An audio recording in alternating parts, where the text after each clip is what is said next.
러시아의 우크라이나 침공 이래 최장기간 전투가 벌어진 격전지. 이번 전쟁에서 가장 길고 피비린내 나는 전투가 이어지고 있는 지역. 병사들의 평균 기대 수명 약 4시간에 불과. 수만 명의 우크라이나군과 러시아군이 사망해서 붙은 악명, 고기 분쇄기. 러시아 우크라이나 양측이 치열한 소모전을 벌이고 있는 최대 격전지, 바로 바흐무트입니다. 러시아 용병 기업 바그너 그룹의 수장 프리고진이 바흐무트를 점령했다고 밝혔습니다. 20.05.2023. Сегодня пополудня в 12 часов. 러시아 국방부 또한 바그너 돌격대의 공격 작전과 러시아군의 포병 및 항공 지원으로 아르튜mov스크 해방을 완수했다는 성명을 발표했습니다. 승전보를 들은 푸틴, 곧바로 바그너 그룹 돌격 부대와 러시아 정규군 부대가 바흐무트 해방 작전을 완수한 것을 축하한다며 축하 메시지를 보냈고, 그 전투에서 수훈을 세운 모든 이들이 국가 훈장을 추천받을 것이라고 밝혔습니다.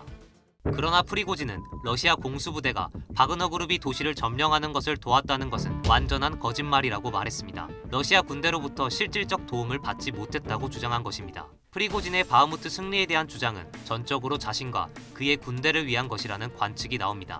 실제로 바흐무트의 가장 높은 지점에 러시아 깃발이 아닌 바그너 그룹 깃발을 배치하는 것이 보여지며, 이는 프리고진이 바그너 그룹에 더 많은 보급품과 책임 및 특권을 러시아 국방부로부터 부여받기를 원한다는 것입니다. 하지만 푸틴과 국방부는 러시아 정규군이 바흐무트 점령을 도왔다는 점을 강조함으로써 프리고진이 바흐무트 점령에 대한 전적인 공을 주장하는 것을 약화시키려 했다는 분석이 나옵니다.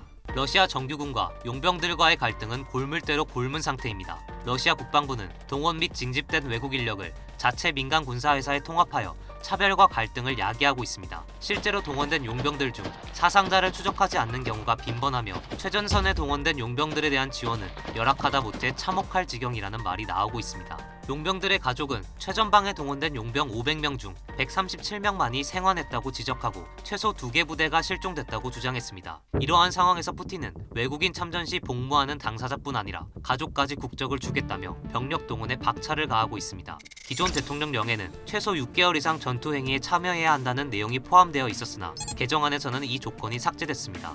또 기존 1년 이상으로 규정했던 복무 기간을 1년으로 하고 전투 중 입은 중상으로 전역하게 된 경우에만 국적을 받을 수 있다는 조건도 삭제했습니다. 러시아의 바흐무트 점령 주장을 젤렌스키 우크라이나 대통령이 인정했다는 혼란도 벌어졌는데요. 문제의 발언 들어보시죠. Mr. President, doesn't Zelensky's Bakhmut still in Ukraine's hands?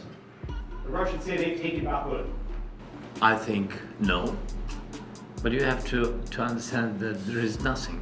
They destroyed everything. There are no buildings. It's a pity, it's tragedy, but for today, Bakhmut is only in our hearts. There is nothing on this place. 외신들은 이 발언을 우크라이나가 함락을 인정한 발언으로 풀이했고, 바흐무트가 러시아 손에 완전히 넘어간 것을 젤렌스키 대통령이 시인했다고 보도했습니다. 젤렌스키 곧바로 오보라며 바흐무트 함락을 부인했습니다. Сьогодні вони знаходяться в Бахмуті. В яких точках ділитися не буду, але це говорить про те, що Бахмут не охоплений на сьогодні Російською Федерацією.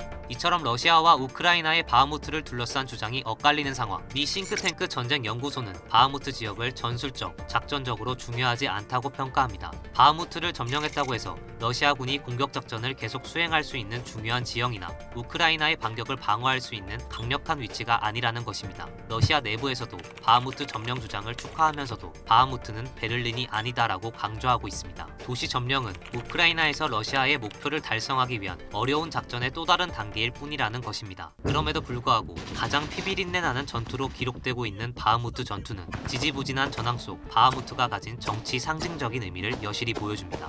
러시아군 입장에서는 이번 전쟁의 명분이자 목표 가운데 하나인 2014년 친러 반군이 선포한 공화국 도네츠크 인민공화국의 해방을 위해 바흐무트 점령이 꼭 필요하며, 바흐무트 점령은 러시아가 오랫동안 공을 들여온 도네츠크주 도시 크라마토르스크와 슬로비안스크로 진격하는 길목을 얻게 되는 것을 의미하기 때문입니다. 현재까지의 우크라이나 전황을 살펴보겠습니다.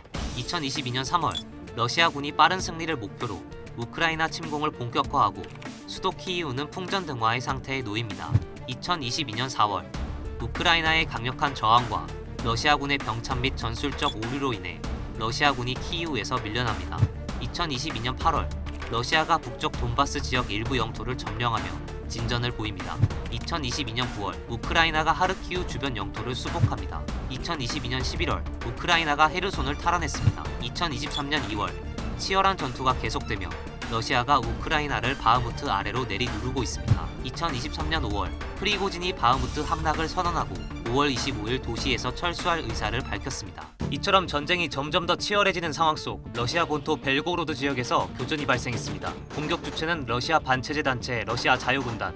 독재를 끝낼 시간이라며 푸틴의 선전포고를 했습니다. Такие же россияне, как и вы.